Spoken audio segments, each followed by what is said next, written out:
Dans cette synthèse, l'orateur explique qu'il va parler d'un sujet qui touche sa sensibilité personnelle, à savoir comment nos rêves peuvent nous empêcher d'affronter la réalité.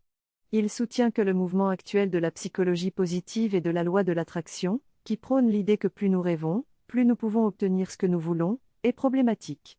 Il explique que cette culture de l'abondance et de la consommation valorise l'idée que nous pouvons tout obtenir en rêvant et en étant positifs, sans remettre en question la réalité sociale et économique dans laquelle nous vivons.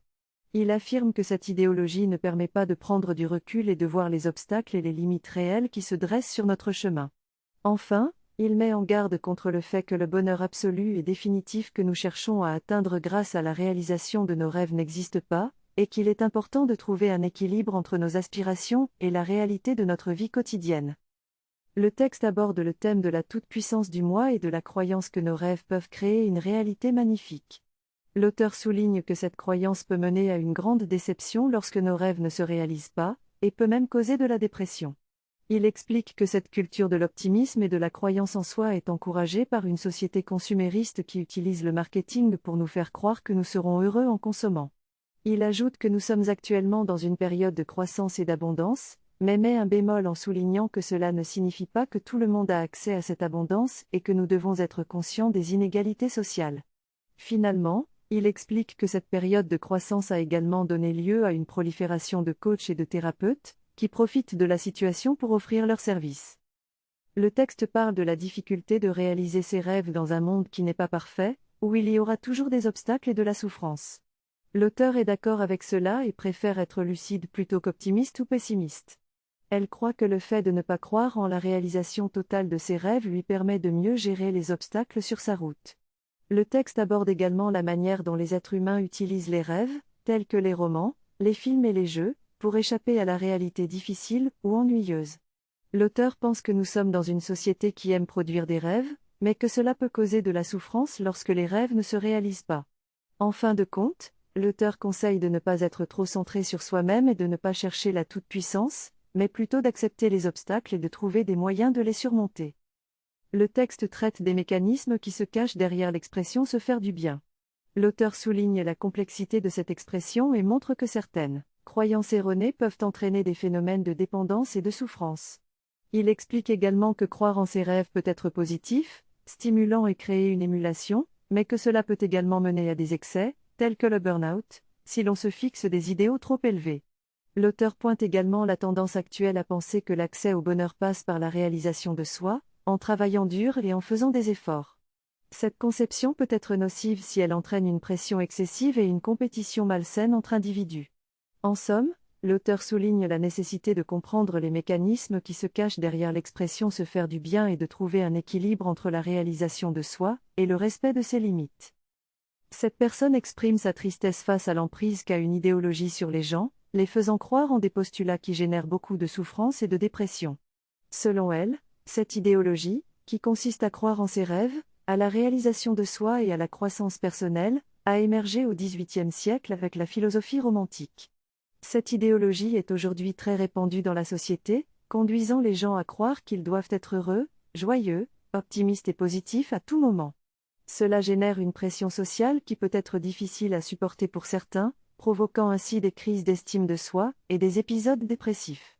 Cette personne est triste de constater que les gens ne prennent pas suffisamment de recul par rapport à cette idéologie et qu'elle continue de se propager dans la société.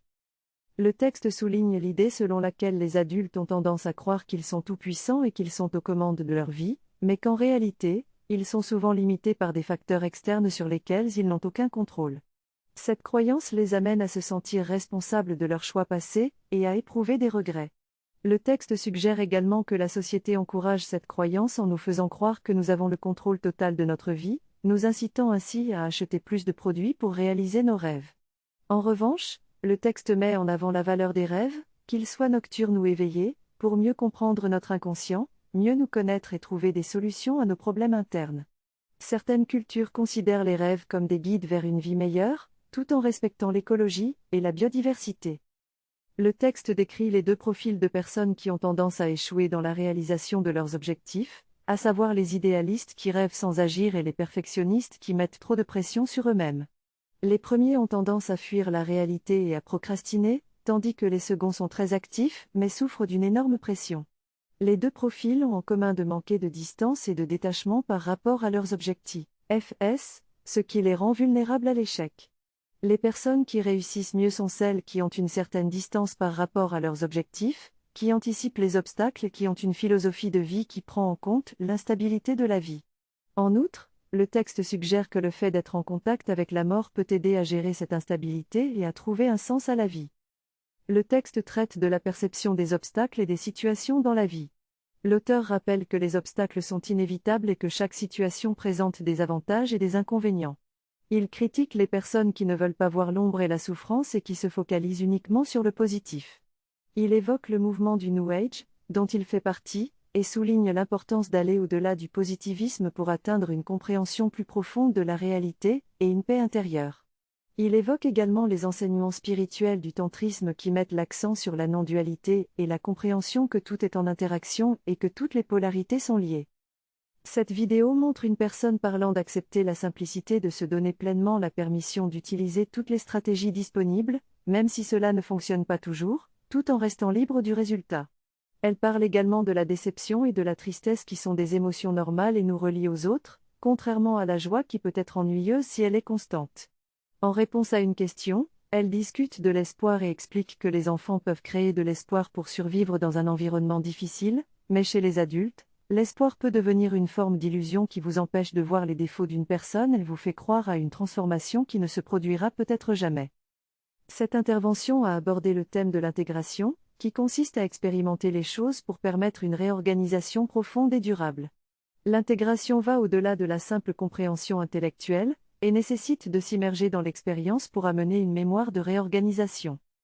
L'orateur souligne que la vitalité et l'énergie de l'envie et du désir sont à chérir et à honorer, car ils sont porteurs de changement et de transformation. Il encourage les participants à observer sans juger ni évaluer ce qui se passe en eux-mêmes, à être conscients de leurs rêves et de leurs croyances, et à les honorer.